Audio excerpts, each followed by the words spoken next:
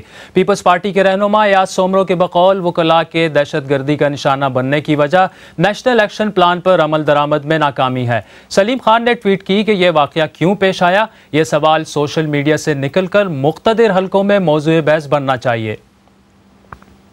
Be B C Urdu کے programme سیربین میں آگے چل کر دیکھیے گا جنوبی کوریا میں موجود امریکی فوج حریف شمالی کوریا کی نگرانی کیسے کرتی ہے، اور تقسیم کے 70 سال بعد ہندو برادری پاکستان میں زندگی کے بارے میں کیا کہتی ہے۔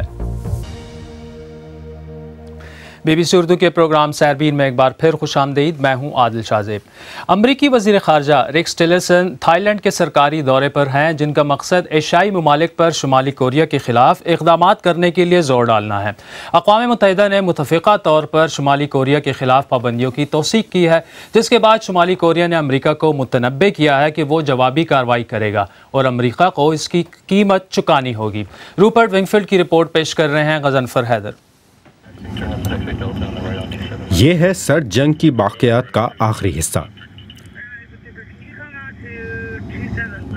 سورج طلوع ہوتے ہی میں گاڑی میں اس جہاز کے سامنے بیٹھا ہوں جو کہ ایک خفیہ مشن کے لیے اڑان بھرنے والا ہے۔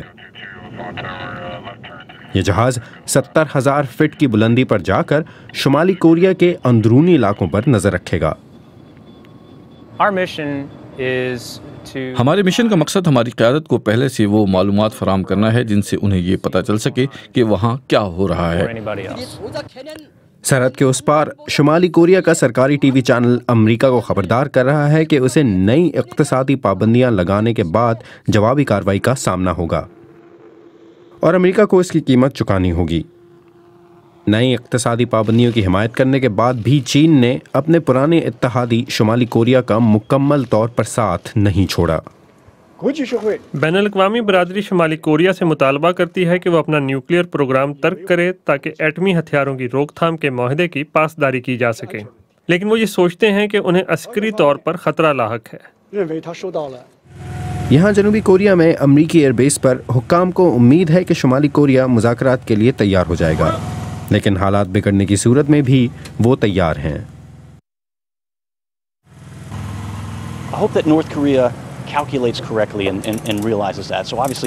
میں امید کرتا ہوں کہ شمالی کوریا حالات کا جائزہ لے گا۔ سرحد کے اس طرف بھی کوئی جنگ نہیں چاہتا۔ ہم اسے روکنے کی کوشش کریں گے، لیکن بصورت دیگر ہم تیار ہیں۔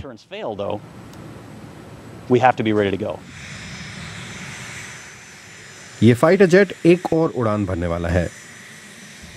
اس بار یہ مشق شمالی کوریا کے بارڈر سے تو صرف 48 میل دور ہے، لیکن جنوبی کوریا کے لیے خطرہ کبھی بھی زیادہ دور نہیں ہوتا۔ کینیا میں صدارتی انتخابات کے لیے ووٹ ڈالنے کا سلسلہ جاری ہے۔ تجزیہ کاروں نے خدشہ ظاہر کیا ہے کہ ان انتخابات کے نتائج ملک میں فرقہ وارانہ فسادات کو جنم دے سکتے ہیں۔ ملک کے صدر اوہرو کنیاتا نے کہا ہے کہ وہ نتائج کو تسلیم کریں گے اور کینیائی باشندوں کو ایک قوم کی حیثیت سے آگے بڑھنا چاہیے۔ اقوام متحدہ نے خبردار کیا ہے کہ وینزویلا میں جاری مظاہروں میں حد سے زیادہ طاقت کا استعمال کیا گیا ہے۔ اقوام متحدہ نے سیکیورٹی فورسز پر مبینہ طور پر 46 افراد کو ہلاک کرنے کا الزام بھی عائد کیا ہے۔ اور بی بی سی کی ایک تحقیق میں پتہ چلا ہے کہ ماحول کو آلودہ کرنے والی گیسز کی ایک بڑی مقدار ہوا میں شامل ہو رہی ہے، لیکن اسے باضابطہ طور پر ریکارڈ میں شامل نہیں کیا گیا۔ سوئز حکام نے اٹلی کے ایک علاقے سے بڑی مقدار میں گیس کا اخراج نوٹ کیا ہے، لیکن اٹلی نے بہت معمولی اخراج کا اندراج کیا ہے۔ تقسیم ہند کے 70 سال مکمل ہونے پر بی بی سی اردو کی شمائلہ جعفری نے پاکستان میں اقلیتوں سے تعلق رکھنے والے افراد سے انٹرویوز کی ایک خصوصی سیریز ریکارڈ کی ہے، جس میں ان کی زندگیوں پر نظر ڈالی گئی ہے۔ آج کا انٹرویو کوئٹہ کے ہندو تاجر راج کمار کا ہے، جو وہاں کی ہندو پنچایت کے صدر بھی ہیں۔ میرا نام راج کمار ہے، کوئٹہ ہندو پنچایت کا صدر ہوں اور کوئٹہ کا رہائشی ہوں، اور میں گارمنٹس کا کاروبار کرتا ہوں۔ ہمارے والدین جو ہے نا، وہ مٹھڑی سبی کے ساتھ جو مٹھڑی آتا نا، وہاں ہمارے والدین رہتے تھے۔